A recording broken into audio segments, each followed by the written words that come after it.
이름으로 사랑하고 축복합니다. 우리 뼈볼 한번 같이 인사하겠습니다. 사랑합니다. 축복합니다. 감사합니다. 감사합니다. 우리 교회에서 함께 신앙생활한 것이 너무 감사합니다. 그래서 모든 성도들이 감사로 승리하는 성도들 되시길 바랍니다. 성경 암송하겠습니다. 시편 50편 23절 말씀 시작. 감사로 제사를 나를 영화롭게 하나니 그의 행위를 옳게 하는 자에게 내가 하나님의 구원을 보이리라. 아멘. 떠듬떠듬 하시네요. 제가 떠듬떠듬 하니까 시편 50편 22절부터 23절까지 해보겠습니다. 이제 암송을 하니까 그렇지 앞에 그럴 필요 없어요. 보여줄 필요가 없어. 우리 다 한다고요. 그래서 22절부터 23절까지 시작. 하나님을 잊어버린 너희여 이제 이를 생각하라. 그렇지 아니하면 내가 너희를 찢으리니 건질 자 없으리라. 감사로 제사를 드리는 자가 나를 영화롭게 하나니 그의 행위를 옳게 하는 자에게 내가 하나님의 구원을 보이리라. 아멘. 자, 열심히 암송하고 있거든요. 한 번 더 인사하시죠. 감사로 하나님을 기억합시다. 감사로 하나님 앞에 영광을 돌립시다. 그러니까 감사해야 하나님을 안 잊어버립니다. 그러니까 불평하고 원망하면 꼭 눈에 썬캡 씌운 것처럼 우리 믿음의 눈에 어둠이 낀다는 거죠. 그래서 하나님을 바라보지 않고 하나님을 잊어버리게 된다는 거거든요. 그리고 감사해야 하나님 앞에 뭘 돌린다는 겁니까? 영광을 돌립니다. 우리 사명이 두 가지라고 그랬죠. 내가 하나님 앞에 영광 돌리는 게 사명이에요. 그리고 나를 만나는 사람들이 나를 통해서 누구에게? 하나님께 영광을 돌리는 게 사명이에요. 그래서 가끔 보면 감동적인 일이 있는데 외국인 근로 노조장들이 초창기에 우리나라에 왔을 때 실은 한국 기업에 있는 분들이 많이 욕을 얻어먹었거든요. 왜냐하면 함부로 대하고 임금도 안 주고 떼못 가는 일들이 많았거든요. 그중에 교회 다니시는 분들이 계실까요? 안 계실까요? 있어요. 그런데 성경에 보면 그러면 하나님이 반드시 뭐 하시냐면 벌하십니다. 그런데 반대로 그런 경우도 있어요. 다 떼먹는데 예수 믿는 분이 노동자 월급을 안 떼먹어요. 자기는 비록 손해를 볼지라도 그 사람들에게 주는 사장님이 있거든요. 그러면 직원들이 그런다는 거거든요. 사장님이 믿는 예수님 나도 믿고 싶습니다 라는 거죠. 그게 뭐예요? 너의 착한 행실로 하늘에 계신 너희 아버지께 영광을 돌리게 하라. 그래서 우리가 만나는 사람에게 작은 이익 때문에 뭐냐면 그 사람들을 속이면 안 돼요. 순간 모면하려고 거짓말하면 안 돼요. 나보다 신분이 낮다고 함부로 대하면 안 되고 나를 만나는 사람들이 나의 착한 행실을 보고 너희 하나님 아버지께 영광을 돌리게 하라. 이게 누구 사명이라는 거예요? 우리 사명이에요. 그럼 성도 여러분, 저 여러분들이 신앙생활 한다는 건 교회에서만 신앙생활 하는 게 아니고 어디에서? 삶의 자리에서도 신앙생활을 잘해야 돼요. 그러니까 실은 교회에서 신앙생활은 잘하는데 교회 밖에 가서는 신앙생활을 엉망으로 하면 안 돼요. 그러면 뭐냐면 하나님의 영광을 가리게 된다라는 거거든요. 그런데 사명은 두 가지라는 거죠. 나만 하나님 앞에 영광 돌리면 끝나는 게 아니라 나를 만나는 사람들이 나의 착한 행실을 보고 하늘에 계신 하나님께 영광을 돌리는 삶을 사는 성도들 되시길 바랍니다. 그 방법이 뭐라는 겁니까? 감사로 대하는 거예요. 감사로 사는 거예요. 그러니까 이 감사라는 게 어마어마한 능력이 있다는 거죠. 그래서 주일 오후에 감사의 능력이 있는데 우리가 트라우마라는 게 있거든요. 상처와 아픔이 있어요. 그리고 어떤 말을 딱 들으면 내 분노 게이지가 확 올라가는 말들이 있어요. 자존심 상하게 하는 말. 그런 말들이 있거든요. 근데 그 말을 우리가 그 감정을 이길 수 있는 길이 있다는 거죠. 뭐 하면 된다는 거예요? 감사로 살면 그 영향을 받지 않아요. 그래서 여러분들이 이 감사라는 게 얼마나 중요하냐는 거죠. 그런데 마귀는 이 능력을 알까요? 모를까요? 중요한 건 안다는 거죠. 그래서 우리가 뭐 하지 못하게 해요? 감사를 하지 못하게 해요. 그러니까 우리는 그 마귀를 이기는 길이 있는데 뭐 하면 된다는 거예요? 하나님 감사합니다. 하나님께도 감사하지만 제가 경험해 보니까 속상하게 하는 사람이 있잖아요. 그럼 그 사람을 놓고 우리는 감사는 안 하죠. 뭐라 합니까? 하나님 그놈을 그년을 변화시켜 주십시오 라고 그러거든요. 그런데 그런 일이 있어요? 없어요? 없어요. 그런데 그 사람 때문에 하나님 나를 지금 다듬고 바꾸시려는 거거든요. 그러니까 그 사람을 놓고 내가 감사하잖아요. 그럼 그 사람 말 때문에 내가 상처를 받는 일들이 적어져요. 충격을 안 받는다고. 그런데 우리는 그것을 안 해요. 안 하고 자꾸 그 사람은 나쁜 놈, 그 사람은 나쁜 사람, 그 사람은 상종하지 못할 사람이라고 해서 자꾸 쳐내거든요. 쳐내면 없어지느냐? 그러지 않아요. 여전히 내 안에 자리 잡고 있거든요. 그리고 저들이 감사는 성도들 되시기를 바랍니다. 그래서 오늘 데살로니가전서 2장 13절로 20절 말씀해 보니까 바울이 하나님께 어떻게 감사한다는 겁니까? 끊임없이 감사한다라는 거거든요. 그 이유가 뭐 때문이냐면 결론은 이겁니다. 바울이 사역을 하잖아요. 사역의 열매를 맺게 하기 위해서 나는 끊임없이 하나님 앞에 감사한다는 거거든요. 그러니까 목회자 같은 우리들은 끊임없이 뭐 해야 돼요? 감사해야 돼요. 아무리 어려워도 뭐 해야 돼요? 감사해야 돼요.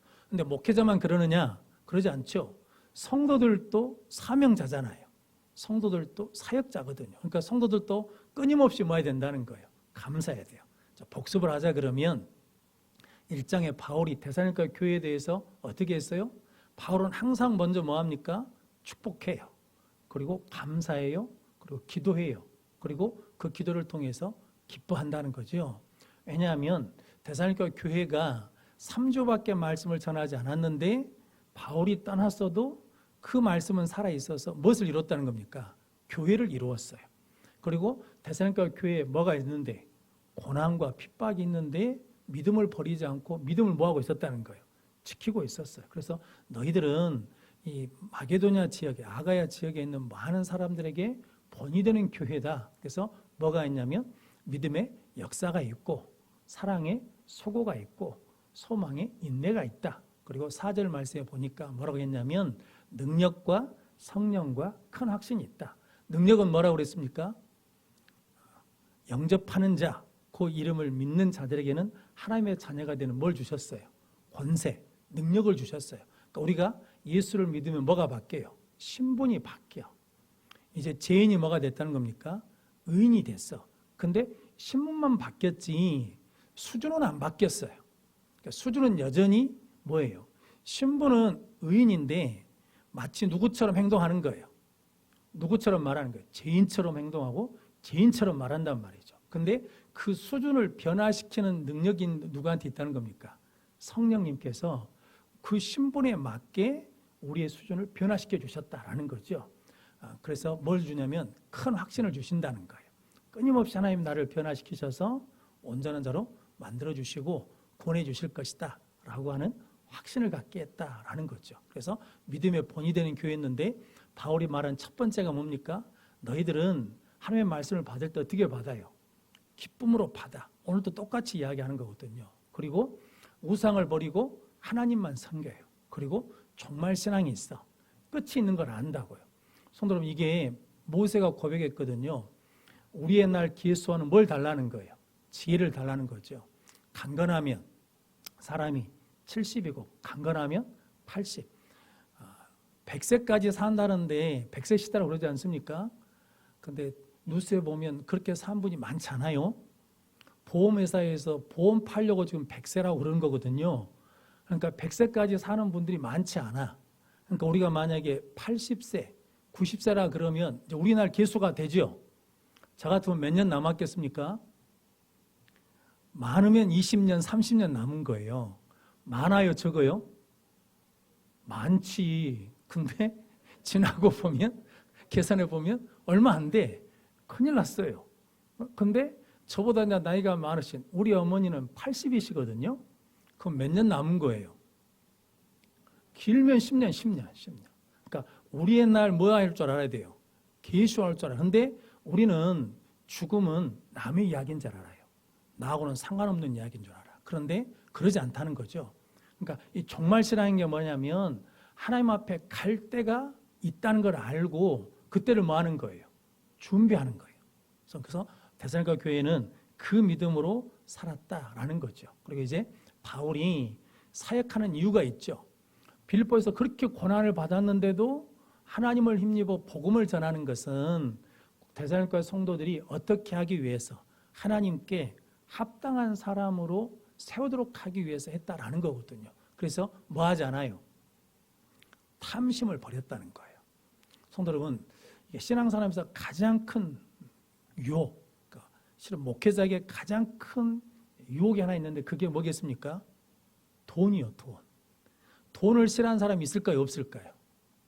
없어요. 세상에 돈을 싫어하는 사람이 없습니다. 왜냐하면 돈의 유력을 다 알거든요. 돈에 힘이 있습니다. 돈의 능력이 있어요. 그런데 그 돈을 싫어하는 사람은 없거든요. 그런데 돈의 욕심을 부리기 시작하면 뭐 한다는 겁니까? 기능을 잃어버려요. 성도 여러분, 능력을 잃어버려. 그러니까 바울은 나는 탐심을 내지 않았다. 그리고 데살로니가 교인들한테 짐이 되지 않고 폐를 끼치게 않게 하기 위해서 내가 열심히 뭐 했다는 겁니까? 일하고 하나님 나에게 주신 것으로 만족하며 사역했다라는 거거든요. 성도 여러분, 우리도 마찬가지거든요. 욕심이 잉태하면 무엇을 낳아요? 죄를 낳고, 죄가 장성하면 사망을 낳고, 그러니까 사망의 원인은 어디에 있다는 거예요? 욕심이 있으니까 이 욕심을 다루지 못하면 문제가 돼요. 그러니까 바울은 늘 그렇게 고백하잖아요. 나는 가난에 처할 줄도 알고 부에 처할 줄도 알고 뭐 할 줄 안다는 거예요. 자족할 줄 알아요. 그러니까 하나님이 어느 때는 많이 공급해 주시면 그것을 누려요. 하나님 어느 때는 적게 주시면 적은 대로 뭐예요? 만족하며 감사하며 살지, 그 적은 것을, 부족한 것을 채우려고 욕심내지 않았다라는 거거든요. 그래서 바울이 끝까지 뭐가 될 수 있는 거예요? 바울이 될 수 있는 거예요. 성도 여러분, 부끄러운 이야기지만 제가 목사니까 목회자들이 마지막에 상당히 어려움을 겪는 이유는 실은 뭐 때문입니까? 욕심 때문이거든요. 조금 더 하겠다고, 조금 더 갖겠다고, 이런 욕심 때문이거든요. 근데 목회자만 그런 거 아니죠. 우리 전부가 다 그 상황에 놓이는 거거든요. 그런데 끝날을 기수하는 사람은 욕심을 내요, 안 내요? 안 내요. 그런데 끝날을 기수하지 않는 사람은 욕심에 끌려간다는 거거든요. 왜냐하면 마귀는 알거든요. 우리를 가만 놔두지 않습니다. 반드시 뭐 하냐면 욕심내게 만들어요. 자리 욕심내게 만들고 명예 욕심내게 만들고 그런다는 거죠. 근데 바울은 그러지 않다라는 거죠. 이유는 뭐 때문이냐면 하나님께 합당한 자로 세우기 위해서다. 그래서 사도의 권위를 주장하지 않고 내가 목사인데, 내가 장로인데, 내가 권사인데 이렇게 자기 권위를 주장하지 않고 두 가지 했다는 거죠. 어머니 사랑처럼 사랑했다. 아버지처럼 기준을 정했다. 그래서 내 생명이라도 너에게 뭐겠다는 겁니까? 주고자 했다라는 거거든요. 아버지가 잘 줍니까? 어머니가 잘 줍니까? 용돈을 탈 때 저 아버지한테 용돈 주십시오 한 적이 거의 없습니다. 누구한테 달라고 그래요? 엄마한테. 엄마는 주는 게 틀리죠. 아버지는 아빠 10,000원만 주세요. 그러면 얼마 줘요? 3,000원 줘. 엄마 10,000원 주세요. 그러면 얼마 줘요? 10,000원 줘, 10,000원. 내가 원하는 대로 준다고요. 그러니까 지금 바울이 두 가지를 했다는 거거든요. 한쪽 면에서는 사랑으로 대하고 한쪽 면에서는 기준, 하나님의 기준, 말씀을 기준 삼아서 살도록 했다라는 거죠. 그 이유가 뭐 때문이냐면 우리 12절 말씀 같이 읽어보겠습니다. 이는 너희를 부르사 자기 나라와 영광에 이르게 하시는 하나님께 합당히 행하게 하려 함이라. 아멘. 그러니까 우리가 지금 하는 모든 신앙생활의 초점은 어디에 있냐면 하나님께 합당하게 하기 위해서. 이게 하나님이 합당하지 않다 그러면 아무리 하고 싶어도 해요, 안 해요? 안 해요. 이게 이제 다윗이 그러잖아요. 다윗이 성전을 짓고 싶은데 성전을 질 능력이 있어요, 없어요? 있어요. 근데 하나님이 하라는 거예요, 하지 말라는 거예요? 하지 말라는 거거든요. 우리 같으면 할까요, 안 할까요? 하지. 얼마나 하고 싶은데. 누가 졌다고? 그러니까 그때 다윗이 만약에 성전을 졌으면 누구의 성전이에요?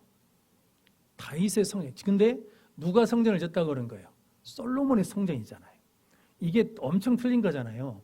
다윗의 성전이 될 수 있는데 하나님이 안 된다고 그래가지고 누가 졌냐면 솔로몬의 성전이 됐거든요.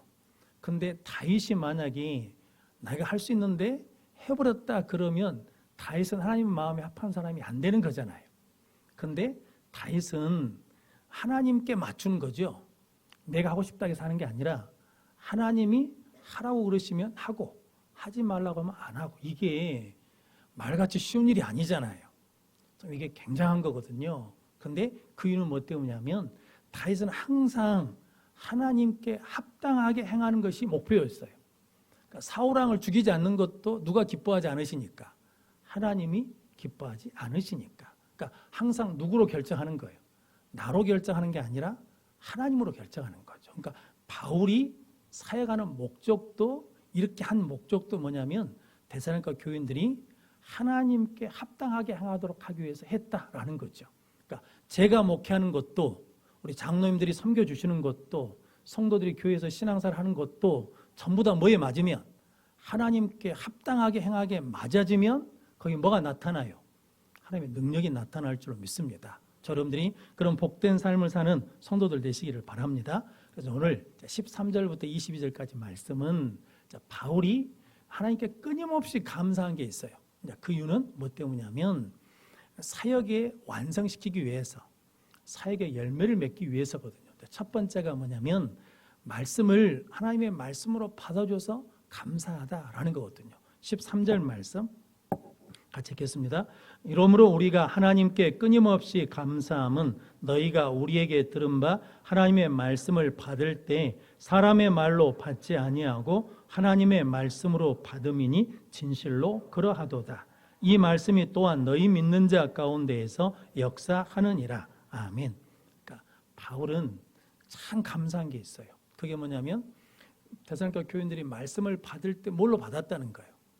사람의 말로 받지 않고 하나님의 말씀으로 받은 것이 너무 감사하다. 그리고 그것만 감사한 것이 아니라 더 중요한 것은 13절 마지막입니다. 이 말씀이 또한 그 믿는 자 가운데서 뭐 했다는 거예요? 역사하느니라. 그러니까 이 데살로니가 교인들은 말씀을 아멘으로 받은 것으로 끝나지 않고 그 말씀을 뭐 했다는 거예요? 적용했다는 거예요. 그 말씀들을 뭐 했냐면 살아냈다라는 거죠. 그것이 너무 감사해요. 그러니까 이게 두 가지가 함께 상호작용하는 거거든요. 바울이 하나님의 말씀을 전할 때 어떤 마음으로 전했다는 겁니까? 감사하는 마음으로 전했어요. 그랬더니 성도들이 어떻게 받았어요? 감사하는 마음으로 받았어요. 그 감사함으로 받는 것을 보고 바울이 감사했더니 그 성도들이 그 말씀을 뭐 하는 거예요? 그 말씀을 적용하는 거거든요. 성도들, 우리가 이제 안 되는 부분이 그 부분이잖아요. 말씀은 다 들었어요. 그런데 그 말씀을 내 삶에 적용해야 안 해요. 말씀 따로 내 삶 따로 이러면 적용이 안 되는 거잖아요. 그런데 묵상한다는 것이 그런 의미거든요. 말씀을 내 안에 적용시키는 거예요. 자, 그럴 때 뭐가 일어나요? 변화도 일어나고 성숙도 일어나고 하나님의 역사도 일어나는 거거든요. 그래서 잠언 22장 17절 말씀 같이 읽겠습니다. 너는 귀를 기울여 지혜 있는 자의 말씀을 들으며 내 지식에 마음을 둘지어다. 아멘. 말씀을 듣고 그 말씀을 마음에 둘지어다. 즉 둔다는 것은 적용한다는 거거든요. 저는 컴퓨터를 잘 못합니다. 그래서 컴퓨터에 문제가 있으면 우리 부목사님 찾거든요. 목사님 이거 안 됩니다. 이거 안 됩니다. 그러는데 예전에 있었던 우리 전도사님이 목사님 확인만 눌러서는 안 됩니다. 그러더라고요. 뭔 말인가 했더니 윈도우 어떤 상향을 바꿨을 때 창에 세 가지가 뜹니다. OK가 뜨고 캔슬이 뜨고 어플라이가 뜨거든요. 근데 우리는 뭐만 누르냐면 이거 바꾸겠습니까? 그러면 OK 딱 한 번 누른단 말이죠. 그러면 그때만 바뀌어요. 그때만. 다음에 킬 때는 예전 상태로 돌아가 버려요. 그러니까 목사님 바꾸려면 무엇을 눌러야 되냐면 apply 이걸 눌러야 그 다음에도 뭐 하냐면 또 그대로 바꾼 것으로 또 된다는 거거든요. 그래서 제가 말씀을 주면서 그 생각이 났어요. 우리가 말씀을 받고 한 번은 하죠. 근데 그 말을 적용을 계속 안 하면 어디로 돌아가 버려요? 옛날로 돌아가 버린다는 거거든요. 그러니까 계속 뭐 하는 게 중요해요? 적용이 중요해요. 동관교회 목사님은 저에 대해서 좋은 이야기만 하는데 나는 왜 자기에 대해서 나쁜 얘기만 하냐고 그러거든요. 근데 그거밖에 기억이 안 나가지고 이분이 이명이 왔어요. 이명이. 근데 안 나서요. 안 나. 안 난 이유가 있었대요. 병원에서 약을 줬어요. 약을 줬는데 자기 생각에는 약을 다 먹으면 부작용이 있을 것 같아가지고 빼고 먹은 거예요. 빼고 먹은 거예요. 그러니까 나을까 안 나을까요? 안 나아. 그러니까 의사 선생님이 그랬답니다. 목사님, 약 빼고 먹었죠. 그러니까 양쌤이 가책이 있어갖고 예, 그랬다는 거거든요. 그러면 안 나아요. 목사님이 아무리 약을 안 먹고 거기다 기도하고 안수해도 안 낫는다고. 약을 뭐 해야 되냐면 먹어야 된다고. 근데 성경의 말씀도 뭐라는 겁니까? 먹으라는 거거든요. 그래서 말씀을 먹는다는 게 뭐예요? 내 마음에 두는 거, 적용하는 거.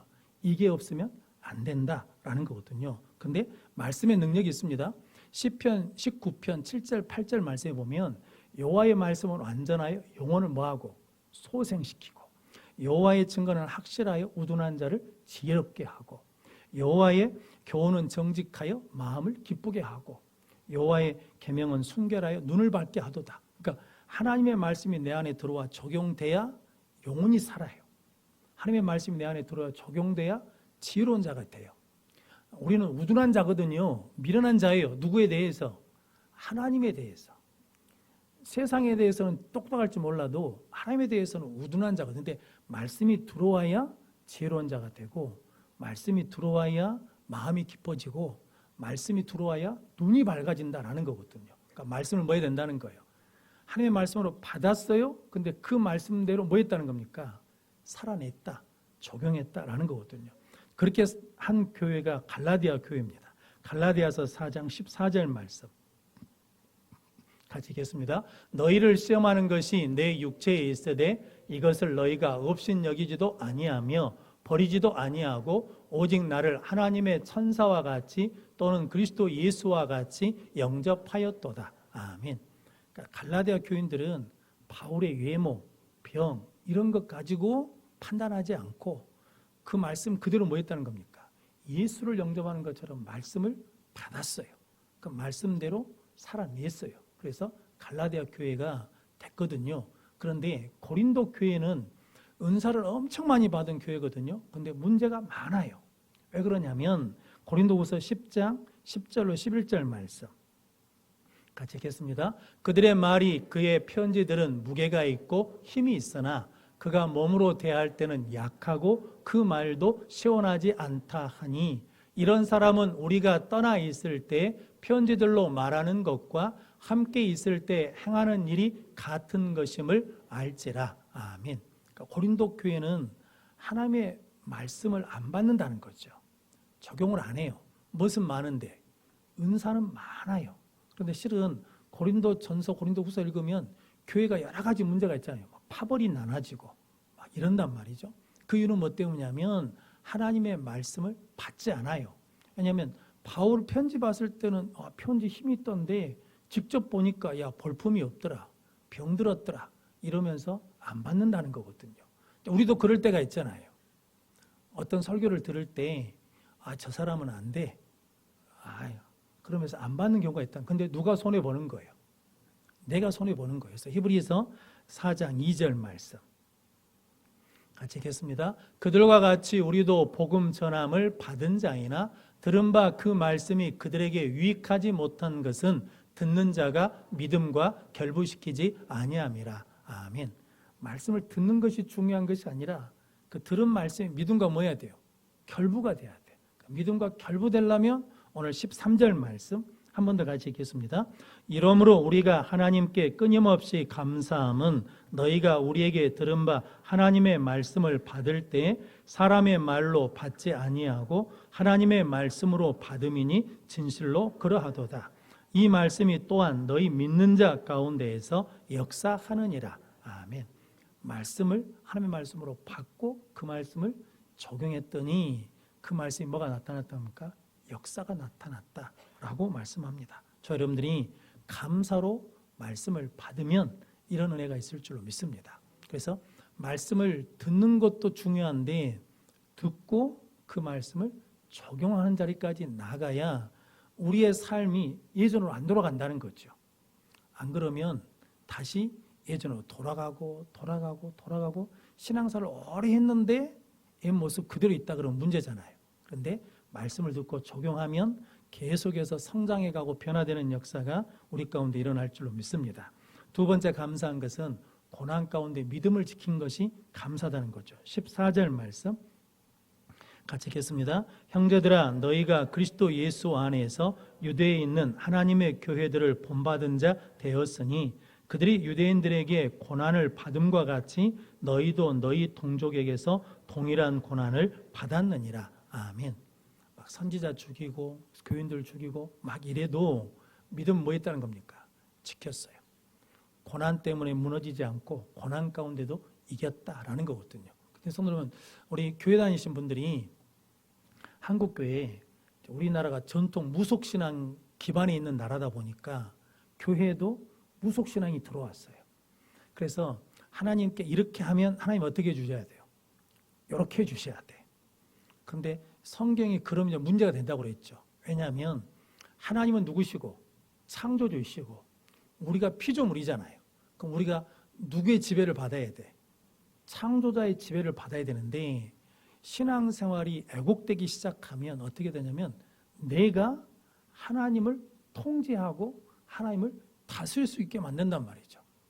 가끔 TV에 나와서 집회하는 데 오신 저기 전 누구 목사님 계시거든요. 그 목사님이 겁없이 말하는 게 있거든요. 하나님도 나한테 꼼짝을 못한다 그러거든요. 그게 얼마나 불경건한 말인지를 몰라요. 얼마나 교만한 말인지를 몰라. 그런데 그게 뭐냐면 지금까지 한국교회가 가지고 있는 애곡된 신앙의 가장 대표적인 거예요. 성도 여러분, 교회 열심히 신앙생활하는데 11조하고 봉사하는데 왜 이렇게 우리 집은 안 되고 안 풀리고 힘드냐? 라고 생각하는 분들이 의외로 많다니까요. 그런데 내가 신앙생활을 열심히 해도 고난은 다 받는 거예요.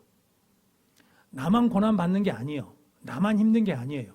다 고난이 있어. 그런데 나만 고난을 받는 것처럼 착각한다라는 거거든요. 그러니까 내가 이렇게 했으니까 하나님이 어떻게 해줘야 돼요? 이렇게 해주셔야 된다는 거거든요. 그런데 그것은 기독교만 있는 게 아니죠. 다른 데서도 다 그렇게 이야기하잖아요. 그런데 기독교 신앙은 뭐냐면 하나님의 뜻이면 내가 어디에 있을 수 있다는 거예요. 가난한 자리에 있을 수 있어요.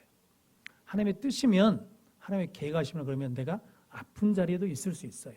왜냐하면 거기에 나는 아직 모르지만 하나님의 계획하심과 뜻이 있다라고 믿기 때문이거든요. 그러니까 늘 말씀드리지만 환경과 내 상황과 내 감정에 상관없이 하나님은 여전히 누구시라는 거예요. 하나님이시라는 믿음을 갖는 게 기독교 신앙이거든요. 그런데 우리는 그렇지 않죠. 그런데 성도 여러분, 교회가 가장 강력하고 가장 순결할 때가 언제냐면 핍박과 박해가 있을 때예요. 그때가 교회가 가장 강력했어요. 그리고 그때 교회가 가장 뭐 했어요? 순결했어요. 근데 교회를 국교로 인정하고 교회가 부해지고 신앙사람들이 어려움이 없기 시작하니까 교회가 뭐 하게 됐어요? 교회가 타락해요. 교회가 약해져요. 그래서 이게 희한하잖아요.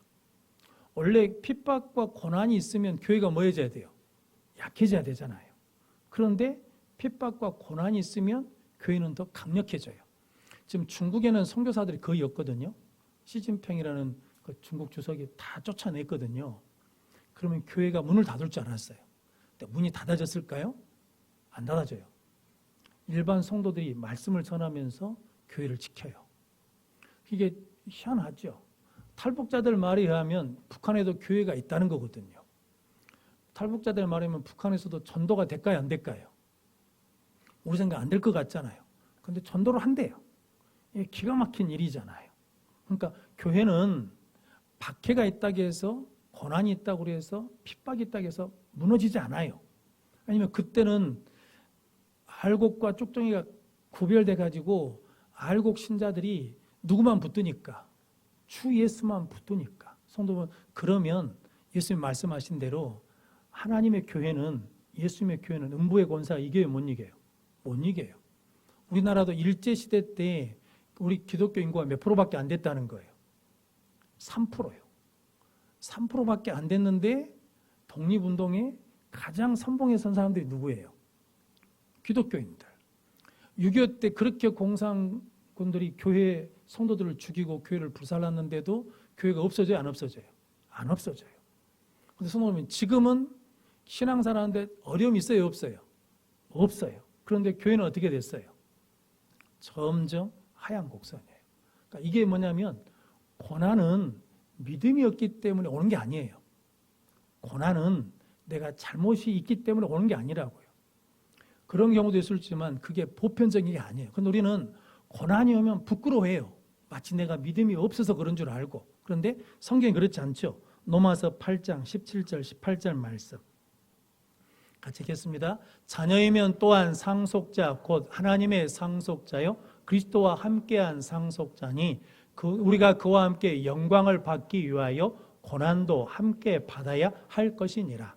생각하건대 현재의 고난은 장차 우리에게 나타날 영광과 비교할 수 없도다. 아멘.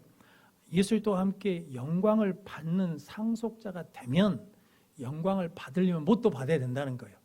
고난도 받아야 돼요. 그러니까 교회가 핍박을 받는 것은 당연해요. 왜냐하면 세상 권세 잡은 악한 영들이 그냥 두지 않거든요.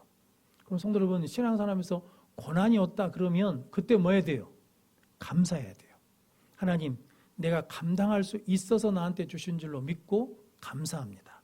감사합니다 라고 하면 고난을 이겨서 더 굳건한 믿음을 갖게 되는 은혜가 우리에게 임할 줄로 믿습니다. 그래서 성도 여러분, 저러분들이 고난당한 성도가 있으면 절대로 교회에서 그런 말씀을 하시면 안 됩니다. 죄를 졌구만, 믿음이 없어서 그렇구만, 예배를 안 드려서 그렇구만 이렇게 말해버리면 안 돼요. 엄청난 상처입니다. 이게 2차 가해, 2차 가해. 세상에서 말하는 아픔 있는 사람한테 또 무엇을 주는 거예요? 아픔을 주는 거예요. 제가 당해봐서 알거든요. 저 어렸을 때 중학교가 2개 했어요. 정광중학교, 성정중학교. 정광중학교는 불교재단이에요. 성정중학교는 국립중학교예요. 교회 우리 어머니들이 초등학교 6학년 어머니들이 모여서 기도를 해요. 어디에 떨어지게 해달라고. 성정중학교, 그때는 이게 뺑뺑이를 돌렸거든요. 그런데 정광중학교에 떨어진 사람이 있을까요? 없을까요? 있어. 제가 거기 떨어졌다고요. 제가 정광중학교를 나왔거든요. 정광사에서 만든 정광중학교를 나왔어요. 그런데 교회에서 엄청 상처를 받았어. 정광중학교 떨어졌다고 딱 발표가 나자마자 교회 권사님들이 했어요. 기도를 안 해서 그래. 믿음이 없어서 그래. 이런단 말이죠. 이게 얼마나 무서운 말인지 모르죠. 왜냐하면 그것 때문에 그래요. 예수 잘 믿으면 뭐가 없다는 거예요. 고난이 없이 형통하다는 거거든요. 그러니까 형통을 어떻게 생각하고 있냐면 세상적인 가치관으로 생각해요. 형통이라 그러면 아무 문제가 없는. 근데 성도 여러분, 성경에서 말하는 형통은 그 뜻이 아니에요. 형통은 뭐냐면 하나님의 뜻이 이루어지는 것이 형통이에요. 할렐루야. 그리고 성도 여러분, 교회에서 고난받은 사람이 있으면 절대로 뭐 하면 안 돼요? 정죄하면 안 돼. 기도해 줘야죠. 야, 네 믿음이 크니까 거기 보내는가 보다. 이런 권사님이 계셨으면 당당하게 다녔을 거예요. 근데 교회에서 그런 경우가 많지 않다니까요. 저 여러분들이 예수를 믿어서 영광의 멸관을 받으려고 그러면 반드시 뭐가 있어야 된다는 거예요. 십자가가 있어야 된다. 그러니까 내가 신앙생활에서 고난을 받는다고 해서 낙심할 이유가 없어요. 고난은 다 받는 것이에요. 고난이 없으면 성도 여러분, 예수 믿잖아요. 징계가 없으면 뭐라고? 사생자라니까. 자녀가 아니라는 거. 그러니까 하나님을, 예수님을 믿는 순간부터 우리는 항상 따라다니는 게 있어요. 뭐가 따라와요? 고난이 늘 따라와. 그런데 문제는 이거죠. 고난을 이길 수 있는 힘을 누가 주셔요? 하나님이 주신다는 거거든요. 감당할 힘을 주셔요. 그러니까 우리가 감당할 수 있도록 뭐 해주는 거예요? 중보해 주는 거죠. 기도해 주는 거죠. 도와주는 거죠. 여러분들이 그런 모든 성도들 되시기를 바랍니다. 마지막으로는 19절 20절 말씀 같이 읽겠습니다. 우리의 소망이나 기쁨이나 자랑의 멸관이 무엇이냐? 그가 강림하실 때 우리 주 예수 앞에 너희가 아니냐? 너희는 우리의 영광이요 기쁨이니라. 아멘. 바울의 영광과 멸관이 뭐라는 겁니까? 너희다. 즉 뭐냐면 전도 열매다. 사역의 열매다. 대사니까 교회가 내 영광이에요. 내 멸관이에요. 성도 여러분, 내가 나중에 내가 자랑할 것이 있거든요. 뭘 자랑하겠어요? 우리 교회를 자랑하지. 지금 바울이 말한 게 그거예요. 내 자랑은 뭐냐면 대사니까 너희들이다. 교회다, 교인들이다. 성도 여러분, 이게 엄청난 축복이거든요. 그런데 그렇게 하는 이유가 뭐에서 이렇게 할 수 있냐면 하나님께 끊임없이 뭐하니까? 감사하니까. 교회를 생각하면 감사하고 교인들을 생각하면 감사하고. 그러니까 새가족이 오는 것도 뭐 해야 돼요? 또 교회도 복잡한데 뭔 놈의 새가족들이 와가지고 시끄러워 죽겠네, 이렇게 하면 안 된다고. 어메 저 사람이 와버렸네, 저렇게 망나니 같은 사람이 교회로 왔네, 이러시면 안 된다고. 성도, 이게 저는 두렵기도 하다니까요. 아니, 우리가 한 게 뭐가 있다고, 우리가 내세울 게 뭐가 있다고 하나님이 그렇게 새가족들을 보내주시냔 말이죠. 성도는 그러면 우리가 무엇으로 받아야 된다는 거예요? 감사해야죠. 감사하고 감사하면 그것이 나에게 뭐가 된다는 겁니까? 면류관이 돼요. 그럼 성도 여러분, 신앙생활에 변곡점이 있거든요. 그게 언제냐면 우리가 처음 신앙생활 할 때는 하나님께 은혜 달라고 그래요. 축복을 달라고 그래요. 복을 달라고 그런단 말이죠. 그런데 우리 신앙의 딱 변곡점이 될 때가 언제가 냐면 줄 때예요. 줄 때. 그래서 바울이 그러잖아요. 사도행전 20장 35절에 받는 것보다 뭐가 더 복이 있다는 거예요? 주는 것이 복이 있다. 우리나라는 하나님이 굉장히 특별히 복 주신 나라죠. 원조받는 나라가 원조하는 나라가 됐거든요. 이게 세계 유일하다면서요. 성도 여러분, 제가 미자리교회에 있을 때 우리 어르신들한테 평균 한 73세 되는 어르신한테 그랬거든요. 우리가 받기만 하지 말고 우리도 선교합시다 그랬더니, 목사님 우리도 먹기가 힘든데 뭔 선교를 합니까? 그러시더라고. 그래도 해봅시다 그랬어요. 그래가지고 일본에도 선교비 보내고 인도네시아도 선교비 보내고 캐나다도 선교비 보내고 막 이랬거든요. 10만 원씩 매달 보냈습니다. 미자리교회. 근데 하나님이 교회를 리모델링할 수 있는 은혜를 주셨어요. 전 그래서 이게 받는 것보다 주는 것이 얼마나 능력이 있다는 걸 압니다. 우리 교회 복 받은 것은 우리 성도님들이 계속 뭐 하니까 월사건금해서 보내드리고 선거하면서 보내드리고 힘들다 그러면 보내드리고, 어쩔 때는 좀 미안할 때도 있어요. 그러니까 선교사들이 자꾸 전화가 와. 뭐가 없다고, 뭐가 없다고. 이번에 좀 힘들 것 같은데요. 그리고 장로님들한테 말씀드리면 또 우리 장로님들이 해드리자고 그래요. 그러니까 성도님, 이게 받는 것보다 주는 것이 뭐라는 거예요? 복되다라는 거거든요. 그러면 인생이 바뀝니다. 그런데 받기만 하면 좋을 것 같잖아요. 그러면 썩어요. 갈릴리 호수는 받아서 뭐예요? 줘요. 그러니까 풍부해. 사회는 뭐 하기만 해요? 받기만 해. 그래서 뭐예요? 썩어요. 그래서 죽음 바다예요. 우리 신앙도 마찬가지예요. 제일 교회가 힘들면 제일 먼저 하는 게 있어요. 뭐부터 하겠어요? 선교비 끊어요. 구제비 끊어요. 그러면 뭐 하는 거예요? 죽는 거예요. 그래도 사명을 감당하면서 주면 하나님 뭐 해주신다는 거예요. 그것이 우리에게 기쁨이 되고 영광이 된다라고 말씀합니다. 그럼 성도 여러분, 저 여러분들이 하나님께도 받았으면 드릴 줄 아는 성도들 되시길 바랍니다. 로마서 8장 32절 말씀, 성경 몇 구절만 읽고 마치겠습니다. 같이 읽겠습니다. 자기 아들을 아끼지 아니하시고 우리 모든 사람을 위하여 내주신 이가 어찌 그 아들과 함께 모든 것을 우리에게 주시지 아니하겠느냐. 아멘. 하나님이 유대하시잖아요. 그래서 아들도 주셨는데 다른 것도 안 주시겠느냐. 그런데 하나님은 받게만 하시는 하나님이 아니시라 우리에게 뭐 하신다는 겁니까? 주시는 하나님이다. 그러니까 그 하나님을 믿는 우리도 사랑을 받았으면 사랑을 뭐 해야 돼요? 줘야죠. 성도 여러분, 여러분들이 그렇게 복 있는 삶을 살아가는 성도들 되시길 바랍니다. 근데 누가 그렇게 할 수 있다는 겁니까? 끊임없이 감사하면 주게 돼 있다라는 거죠.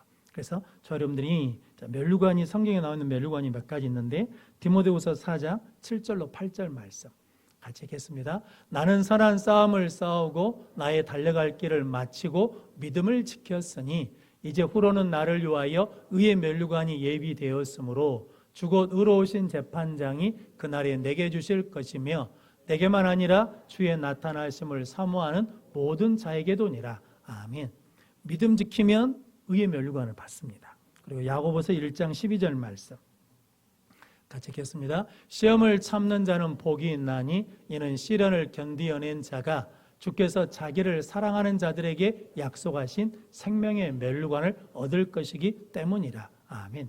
시험을 이기면 생명의 멸류관을 주신다라고 말씀하시고 베드로전서 5장 2절로 4절 말씀 같이 읽겠습니다. 너희 중에 있는 하나님의 양무리를 치되 억지로 하지 말고 하나님의 뜻을 따라 자원함으로 하며 더러운 이득을 위하여 하지 말고 기꺼이 하며 맡은 자들에게 주장하는 자세를 하지 말고 양무리의 본이 되라.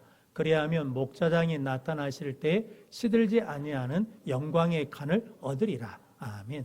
믿음을 지키면 의의 멸류관, 시험을 이기면 영광의 멸류관, 그리고 하나님 맡겨준 사명을 잘 감당하면 시들지 않는 영광의 멸류관을 주시리라 라고 말씀하거든요. 그런데 이렇게 할 수 있는 이유는 뭐 때문이라는 겁니까? 하나님께 끊임없이 감사해요. 그러니까 감사로 말씀을 전했더니 감사로 말씀을 받고, 말씀을 감사로 받았더니 감사로 적용하게 되고, 그리고 감사했더니 고난이 와도 낙심하거나 절망하지 않고 고난을 이길 수 있고, 감사했더니 기쁨이 있다는 거죠. 열매가 있다는 거죠. 그것이 나에게 뭐가 된다는 겁니까? 멸류관이 된다. 우리 천국에 가면 멸류관 쓰고 만나야 되잖아요. 근데 옛날 목사님들 말씀처럼 개털 뭐 멸류관 가지고 만나고 이러면 안 되잖아요. 근데 천국은 그런 곳이 아닙니다. 천국은 그런 곳이 아니에요. 천국은 우리의 신분이 이게 구별되는 곳이 아니라 하나님이 높임 받는 곳이거든요. 그런데 그 하나님을 높일 때 우리 각자가 무엇을 쓰고 가야 돼요? 의의 멸류관, 생명의 멸류관, 영광의 멸류관을 하고 가서 만나면 우리 모두에게 큰 은혜가 있을 줄로 믿습니다. 그래서 여러분들이 하나님께 끊임없이 감사하는 성도들 되시길 바랍니다. 그래서 제가 혹시 불평하거나 원망하면 옆에서 그래야 돼요. 목사님 감사하셔야죠. 그래야 된다고요. 할렐루야. 그래서 여러분들이 우리 교회가 감사가 넘치면 하나님의 구원의 역사를 더 크게 해주실 줄로 믿습니다. 그럼 복된 성도들 되시길 바랍니다. 내일 우리 박수덕 집사님이 서울에서 폐암 수술을 하시거든요. 그래서 감사로 하나님 이 고난을 이기게 해주십시오. 한금순 권사님도 실은 힘든 시기를 좀 보내고 있습니다. 그런데 이 시기를 잘 견디고 이겨내야 그 다음 치료 과정으로 가고 그 다음 치료 과정으로 갈 수 있거든요. 그래서 힘들지만 하나님께 감사함으로 고난을 이기게 해주십시오 라고 기도하시고, 또 우리 김화영 집사님도 수술받고 치료 중에 있고, 또 우리 박강심 성도님은 발목 수술하고 있고, 또 우리 박진자 권사님 무릎 수술하고 이렇게 있는데, 한우들 기억나신 분들도 하나님 감사함으로 이기게 해달라라고 우리